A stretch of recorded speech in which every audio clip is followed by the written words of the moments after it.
はい、こんにちは、ザッピーです。今日はビートルズの話では、ビートルズの作曲の自由度ということについて話をします。これ普通に作曲してる人はおそらくね、ピンとくるかなという話なんですけれども、例えば自分が作曲した曲を演奏するっていうことになったらば、作曲でせっかくいい曲ができてても演奏しきれないがゆえに、誰にも聴かせらんないとか、演奏したとしても、もうあまりにも悲惨な演奏状態になって、やっぱボツになるということが実はあるわけなんですよ。もしね、バンドやってたり作曲の経験がある方は、もしかすると経験があるかもしれないですね。というのは、多くの場合そうなりやすいんですよ。例えばですよ、我々がものすごい作曲能力があって、じゃあビートルズの何度もですね、ヘイジュードを作ったとしましょうか。ヘイジュードを作って、あれと同じようにやるはずだったのができない。なぜか。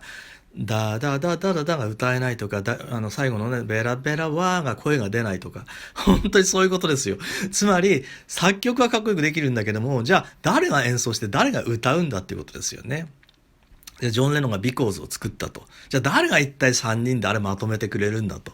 誰が一人音痴がいたら無理じゃないですか。3人ともあんな美しい声を持っていて、みんながピッチ合わせられる。もう、幾何学的なね、再現能力を持ってないとできっこない曲なんですよ。まあ、せっかく作ったって誰も歌えないと。ビートルズの曲ってそういうのすごい多いんですよね。だけど、まあ、彼らは作ったイコール演奏するのが簡単にできちゃうわけなんですよね。だから一気に何曲でも作れたというふうに僕は思いますね。あの、普通ね、例えば作った人は、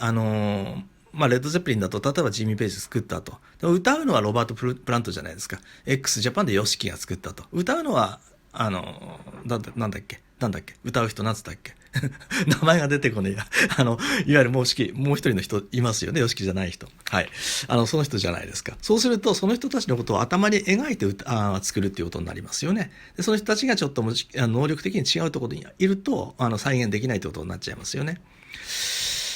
ということなので、やっぱりそういうなんか、作曲者っていうのはジレンマにいつも陥るわけなんですよね。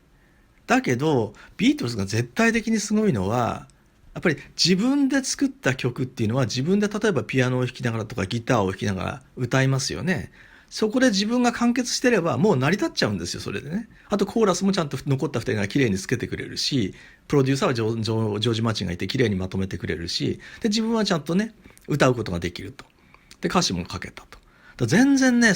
いわゆる作るっていう作業の中でストレスがほとんどなかったんじゃないかと思いますよね。まあ確かにね、じゃあポール・マッカートニーが作った時に、ここジョージ・ハリスンこの曲おそらくギター弾けねえだろうなとか思いながら作ってたと思いますよ。本当に。だけど、要するにダサくなることはないんですよね。だからそこが全く違いますね、やっぱり。ポール・マッカートニーが前インタビューで言ってましたけど、ミッシェルを作ってね、スタジオに持ってって、終わるのは1日で終わっちゃうんだって言ってましたね。持ってってパパってもう録音なんかできちゃうんで、そういうふうにやった方がいいよって。悩んでるよりもやってもう作っちゃった方がいいんだよって、自分でも言ってるんですよね。そういうふうにとにかくスピード感を持ってこなしていくっていうことの方が彼らにとっては次の曲にも当たっていけるわけなんで、重要な時間の過ごし方だったんだと思いますよね。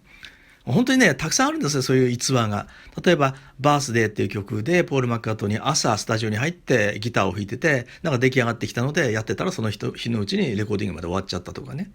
まあ、本当ですよね。例えば、オー・ダーリンっていうのを僕らが作ったとしましょうか。